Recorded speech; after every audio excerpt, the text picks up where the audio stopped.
This is my favourite rake. Oh, it's so lovely, it is. There I am in the garden, raking away. That I am, yeah. As you do, it's time of year, you know, doing seed beds and all that, and oh, booger! The handle broke. Yeah, so I left that outside, and it rotted, and it broke. But you see, it's a softwood handle. I think it's softwood anyway. Look, it's a bit of shit. So what we're going to do is we're just going to put a new handle onto this rake. So it's an easy job. I'm not going to clean up the head or anything like that, because it's just going to end up outside again. But what I do want is to install a half-decent handle. And it's really easy. Now, if you have got a dowel that you could use, you know, a handle, well then, all's going to be, you know, easy, I imagine, if you've got a pointy end to your dowel like so. But what if you've got this one here that happens to be, from, I think it was a windbreak, but it's a lovely hardwood handle, so we're going to use that. It's got a bit of a bend in it, so it's going to be ergonomic. That's what I'm going to kid myself there. That's what I'm going to do, yeah. So what we're going to do is we've got to create a new pointy end to insert into this rake head.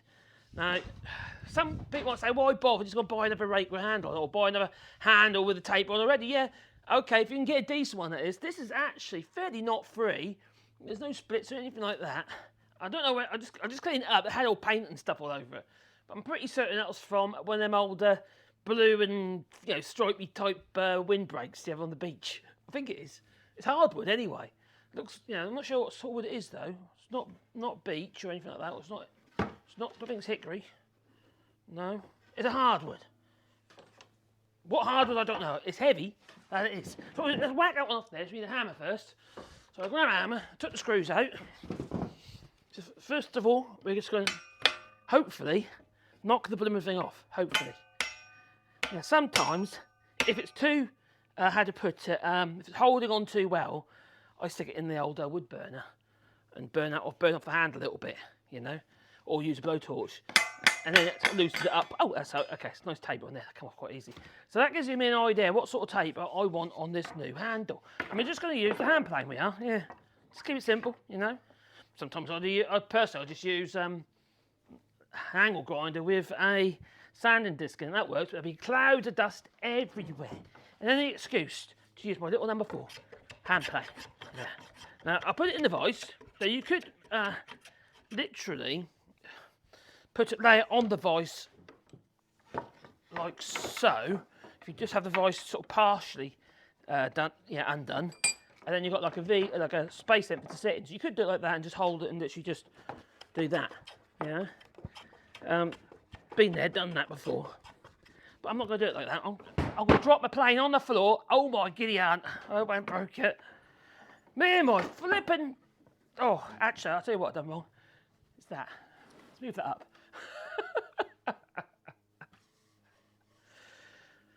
Oh, this is going to be a good one, eh? Crikey. Now, oh, I'm doing that. Crikey, this is like flipping Laurel and Hardy without the Hardy. Blimey, there you go. Right, breathe, Marcus, breathe. Calm down. Stop being so erratic. I bet this now needs adjusting. Maybe not. No, that's right, that's good. Nothing's broke, is it? It's a wooden floor, so I'm quite handy with that. Yeah. It used to be a concrete floor in here, but I put a wooden floor on top of it. Because I keep dropping things.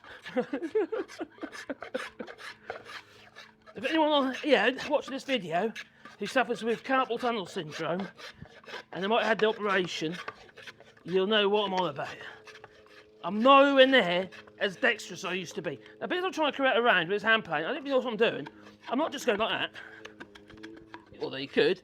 I'm doing a bit of that sort of motion with it. Because I want sort of like I'm crabbing the plane against the wood, like so. Okay, so I'm happy with that side. A bit more, so I'm just going to keep turning it around until I'm satisfied we're done all the way around. But, you know, a bit of that feel, you know, on your pointy wood. I know how some of you are, you know, you like to feel your pointy wood. Yeah, okay, maybe. My dear missus, while I'm in here playing with the wood, she looks like on the grass. I'm a good husband, me. Oh dear. We do have fun. That we do. So I've just got to keep on going until I'm satisfied. What wood is that? It's definitely a beech. Looks a bit like sapele, but it's not. It won't be sapele. It's obviously what was this cheap at the time when they, you know, made the windbreak. Now, another tool I quite often use if I'm going to be putting a point on a piece of wood like this for a rake or a hoe or something like that, I'd use the my linisher with the sanding disc on the side, and literally put it up against the sand disc and twist it around the sand disc. As long as you've got a nice coarse and sharp sanding disc. I'll do that in another video. For this one, we're going to be using this hand plane. You know, you could use a knife if you wanted to. You could just carve it, peel it with a knife. You know, but because I've got the hand plane, and I like using it, I'm going to use it. I'll tell you what else we could use. Spoke shave. I don't know how grubby I am at the minute, eh? That's flat bottom, that's what we want. You could use a spoke shave if you want, and do it that way. But start more here, then work your way back. Oh, hang on. That's shifted. Needs a setting. There we go. Try that. I think that. So you could do that way, a bit more aggressive at the moment. But I set the spoke shave at an angle. So I've got more blade or spoke iron poking through the mouth there than I have this. It's effectively got more cut this side than I have that side. That allows you to use the spoke shave in a way that allows you to adjust your depth of cut, especially with the first cuts. You might find you want to, straighten it up when you get to your final cuts, with your final shavings with the spoke shave. If you're doing fine work, but something like this don't really matter, obviously, because it's just, for a rake. It's not really woodworking, I'm just like carving a point at the moment. They could be arrowheads if you like. Spears, we're carving spears to put spearheads on. Although this particular spear would probably go around and come back and hit me because it's not very straight. So I'm going to make use of that bend. So I'm going to eye it up, and it's almost like an ergonomic handle. The way it's got a bit of a bend to it. It's not very much, but it's enough to. I prefer using hand plane, to be honest. You've got more control and nicer shavings. And this one has been, this hand plane, this standing number 4, Bailey, has been sharpened with a very slight camber to the blade. Very slight, so the corners don't dig in. Which is ideal when you're jointing, surfacing boards on a tabletop or something like that. Or if you're trying to smooth a wider board than the plane is. Otherwise you've got risk of the actual corners of the blade digging in. So this isn't going to take very long to do. Look, I'm not doing anything fancy. Do you know what? I think we're probably there already. Yeah, I think we're probably there already. Let me show you. I'm just going to run the sander over it. Use hand sand. You see? You want enough poking through. And you want to make sure it's actually got good contact from there to there. So the angle of your actual handle, of your taper, is in line with the angle of the actual tool itself. I'm looking at that. So another way you can do this is literally heat this up. Might even do that. Basically heat this up. Tap it on hard again while it's still hot. And what I'll do is I'll shrink and tighten up on the tool. But also, once it gets outside, it might get wet and what have you. The wood will expand into it as well. But there is give here, you see, because this wraps around. It hasn't got. There's no weld there. Yeah. So I'm just going to remove that. I think it needs a little bit more. I'll do a sander. Smooth that up a bit. Smooth that up a bit. Smooth it a bit. Smooth it up a bit. My English is terrible. It's probably because I'm Norfolk, man. Norfolk, yeah.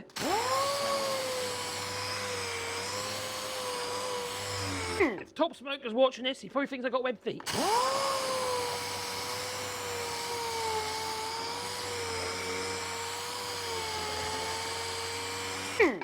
Well, that's better. It's a 60 grit in there. on this 6-inch sander, 6-inch air sander.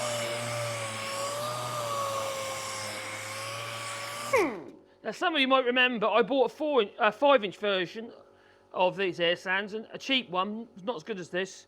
It didn't have so much guts in it. Well, it failed the other day. I contacted them at Sea Discount here in France, and they said they're going to send me another one, so hopefully that'll be better.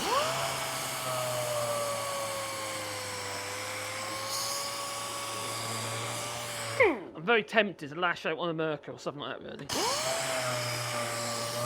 Because although this one's been really good, Vaughan, that other one, the 5-inch one I got, has been pretty diabolical. It ain't very good.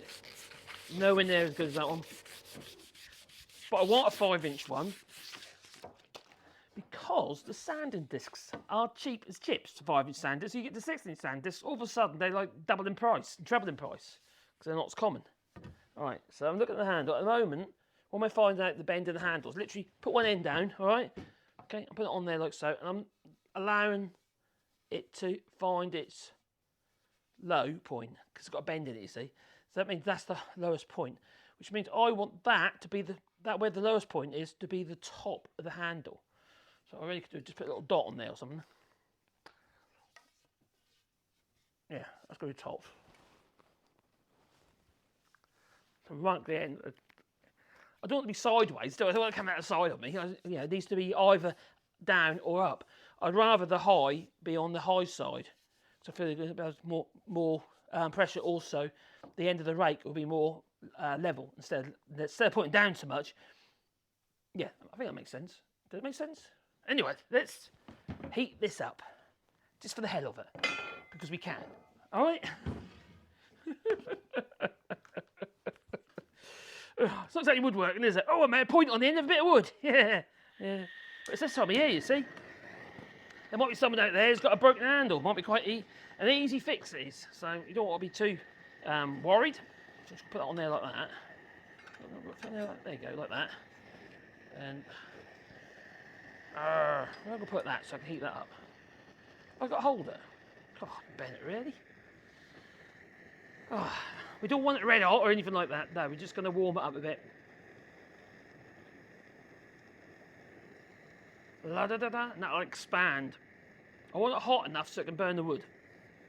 So it'll take a few minutes. It's not nowhere there yet, especially with this blowtorch, because the gas is running out. And it's only a shitty one anyway. Sorry for this sort of job. I need to get gas for my Rothenbergers. I've got two Rothenberg torches with two different nozzles. There's like a finer one. What's that for? I was shaving. And I've got the other one's a coarser one, so it's like big flame, little flame. Like his nurse, you know. He's a nurse, yeah. One's butch and one's more feminine. Although more precise. So you make of that what you will. Alright, here we go. It's getting there. It's getting there. Ow! Don't melt that. I don't want to melt my rubber mats. So, don't get me wrong, I had this operation in my hands for carpal tunnel syndrome. And it made a massive difference to me. I couldn't sleep at night. I was constantly keeping me awake with my hands with pins and needles all the while. So if you're suffering from pins and needles in your hands when you're asleep, the likelihood is you've got carpal tunnel syndrome. And that is the nerves in what you call the carpal tunnels, that area here in your hand. And at night times, your tendons heal. And what happens is those, as they heal, they swell up. So they swell up when they heal, and that puts pressure on the sides of all your nerves, because they're all going through this thing called the carpal tunnel, hence carpal tunnel syndrome. And when that happens, you see, that compresses the nerves and it makes your hands go all tingly. And the only way you can kind of get rid of that is dangling your hands out of the bed. It's really uncomfortable when you've got it in both hands. Yeah, it's not very good. Keeps you awake at night. So I had the operation where they carved it all out and allowed the nerves and the tendons to move freely, give more space to expand. Although that has made a massive difference, and I'm glad I had it done here in France. I'm not as dexterous as I used to be. I'm a bit more bullish. I drop stuff. I don't know why I drop stuff, I just do. Never used to. You drop anything. Maybe because I'm really conscious of it now, I don't know. Or maybe it is actually something physical wrong. I don't know. We'll find out one day. The gas is really low now. Right, that'll do. That'll probably do. It's changed colour. And I think it's probably going to be hot enough. Yeah, that's hot enough. Right, we know where the top is, so just that line there. There's a little line on there. Can you see that? Now I want to put that to the top of the rake. So I want to make sure I do that to the top of the rake. And that, see, it's sliding further up now. See, it's further up, it slid up because it's expanded. So I'm going to slide it in there. Bang that down a few times. Make sure that's right on. Yo, yo, yo, yo, yo, yo, yo. What's that for? What do they say there? Hey up, hey up! What's happening? I don't know. Crikey. Or was it in Parliament? They used to have in Parliament, they bash things. I don't know. How little did I know. I'm quite happy. See, that's on, it's tight now. So while it's going off, we're going to literally put a screw in there. And the screws that were in there were pretty shit. So we're going to put something a little bit better than that. Something maybe with a bigger head. All right, and then it'll be done. Then it's got linseed. Now I could char the handle, but I've got no gas. So I won't be doing that at the moment. It's got linseed. As long as we keep the water out, it's what matters. Oh, crikey, that needs a good old bash. It does get that back on a bit better than that. Smooth. Ah! It's slid already.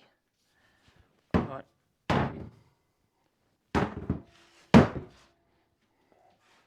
It'll fall off.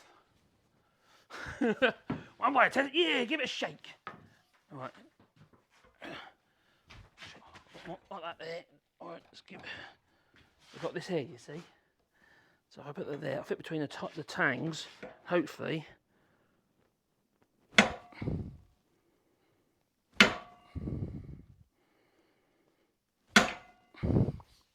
Oh, that did it. That did it. So what I'm going to do now, then, I'm just going to find. Got a drill, or screwdriver. Put that there, and what I'm going to do, I'm just going to pilot all that, find a screw. I'm just going to grab a screw that'll do the job. Only needs one. Ideally with a pan head. I'm looking in my drawer if you want it. I'm looking in my drawers, I am.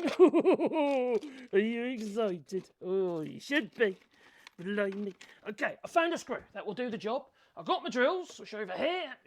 Okay, I'm coming back. I am. Okay, we're here. I could have moved the camera, but I didn't. Sorry. Right, so what we need to do now is we've got to put a screw. Oh, God, it's hot. Oh, I just touched the metal bit. Oh, it's like touching the pointy bit. It is. Don't do that. No. The hot bits burn you and the pointy bits cut you. Or jab you, stab you. I walked into a flipping crowbar that was sticking out the other day and bruised all my side here. You see that? That's it? Yeah, oh, sorry. Sexy, isn't I? Yeah, you know you want it. Yeah, you do, you know you want it. Right, I'm going to put that there. All right. Might put two in, for the hell of it. All right. I am going to put some oil on there first. I should have put some oil actually before I put it into the handle, onto the handle, or into the handle. Yeah. So then you've got your oils all right in there. So I need to make sure I give that a good old soak. And I've got the screw somewhere. Where did I put the screw? Oh, there it is. It's hiding. It's hiding for nothing. That is. Okay, in it goes. And when you buy these things, they'll just put a nail in it or something like that. It's not good enough. It is not good enough. No. So I'm putting two screws in there. And I'm going to tell the missus, leave my rake alone. This rake is not for rubbish. It's not for concreting. No. It's for the garden.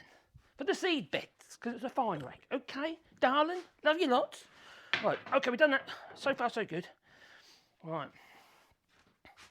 Now I'm going to I want to make sure I get enough linseed oil down here so it can actually soak in. So I've got my linseed oil here. I could do with some white spirit really. Where's that gone? It's over here. Now, the reason why I'm adding white spirit into the linseed oil, this is boiled linseed oil, but, yeah, because I boiled it myself. The reason, I will show you how to do that, but I've got to do that outside. Modern linseed oil, that stuff you buy, isn't done traditionally. It's done with flipping chemicals. You know, so you think you've got something good, but it isn't really. Boiled linseed oil has got hardens and solvents. Always be sticky. You know, walnut oil doesn't need it. If you can get hold of walnut oil, well, you can do. We can here, to be fair. It's bloody expensive though. Unless you're gonna cold press your own. So I'm making sure that goes right in there. But, yeah, make sure it's doing its job. Now we're going. The rest of the handle, you can just brush like so, if you like. But I don't want to use my hands. I like. Yo, look, I'm doing my wood. I'm stroking my wood. I am. Oh, so see. Oh, it's a nice bit of wood actually. There you go. Let's get in there, isn't it? Now this did have paint on it. It was a bit of a, like I say, it wasn't nothing special. It didn't look like nothing special, but it's actually quite a decent bit of timber on that lot. Yeah, keep away from the missus though. She's terrible. Tools, garden tools, because she gets sidetracked, you see. And instead of finishing the job, she'll forget about the job and forget about the tools that she originally had out there for the job, and then get back to them later and they'll be rusty.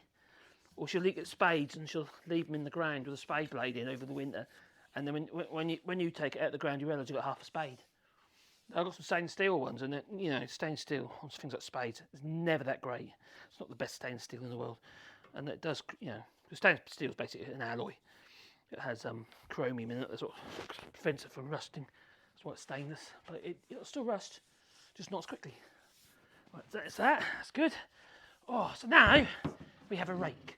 For the hell of it, I'm going to linseed all the rest off because it looks prettier. There you go. You're satisfied now. That looks like I care now, doesn't it? Yeah, have a rake. I was going to paint it, I can't be bothered. What's the point? It's a tool to do a job in the garden. So anyway, got a nice new handle. Quite pleased with that. Steam is still coming off. See that? It's a steaming rake, it is. Yeah, steaming rake. Oh, crikey. Do you know what? I think I need to go and rub my wood. Oh, I am. I forgot. Not that wood, no. You know it is. It's marriage, you know. It happens to us all, you know. Crikey. I remember the days. Oh, toodaloo. All depressed now. I'm going to sit down somewhere and cry. Don't forget to beat the like button and maybe subscribe to the channel, because then you get a wallpaper in your pocket every time I upload another video. Toodaloo.